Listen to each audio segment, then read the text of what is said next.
മണ്ണാർക്കാട് നബീസ കൊലപാതക കേസിൽ വിധി 3 മണിക്ക്. മണ്ണാർക്കാട് കോടതിയാണ് വിധി പറയുക. കേസിൽ അന്തിമവാദം പൂർത്തിയായിരിക്കുന്നു. പ്രതികൾക്ക് വധശിക്ഷ നൽകണമെന്ന് പ്രോസിക്യൂഷൻ കോടതിയിൽ ആവശ്യപ്പെട്ടു. വിവരങ്ങളുമായി ലതീഷ് ചേരുകയാണ്. ലതീഷ്, ഇന്ന് രണ്ടുപേരുടെയും വാദം കേട്ടുവെന്നാണ് ഞാൻ മനസ്സിലാക്കുന്നത്. വിധി പറയുന്നത് 3 മണിക്കെന്ന് തീരുമാനിച്ചിരിക്കുകയാണ് കോടതി. പരമാവധി ശിക്ഷ, അതായത് വധശിക്ഷ തന്നെ നൽകണമെന്നാണ് ഇപ്പോൾ പ്രോസിക്യൂഷൻ ആവശ്യപ്പെട്ടിരിക്കുന്നത്.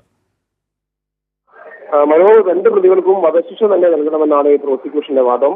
എന്നാൽ 12 വയസ്സുള്ള മകനെ എന്തെങ്കിലും ചെയ്യണമെന്ന് പറഞ്ഞുകൊണ്ട് കോടതിയിൽ പൊട്ടിക്കരഞ്ഞ് പ്രതി ഫസീല പൊട്ടിക്കരയുന്ന ഒരു സാഹചര്യം കൂടി ഉണ്ടായി. എന്തായാലും പ്രതികൾക്ക് പരമാവധി ശിക്ഷ എന്നുള്ള നിലയിൽ വധശിക്ഷ തന്നെ നൽകണം. കാരണം റമദാൻ മാസമാണ് ഇത്തരം ഒരു ക്രൂരമായ കൊലപാതകത്തിന് ഇവർ നേതൃത്വം നൽകിയത്.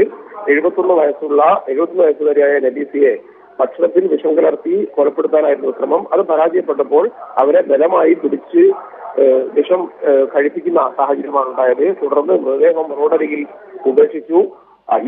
പ്രതികൾ തന്നെ രണ്ടുപേരും ചേർന്നുകൊണ്ട് വ്യാജമായി ആത്മഹത്യാക്കുറിപ്പുണ്ടാക്കി അവരുടെ സഞ്ചിയിൽ നിക്ഷേപിക്കുന്നു. ഈ ആത്മഹത്യാക്കുറിപ്പിൽ നിന്നാണ് പ്രതികളിലേക്ക് എത്തുന്നത്.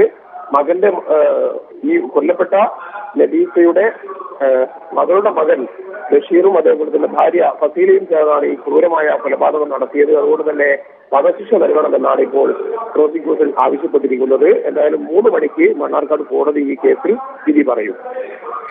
ശരി, ലതീഷ് വിവരങ്ങൾ നൽകിയത്.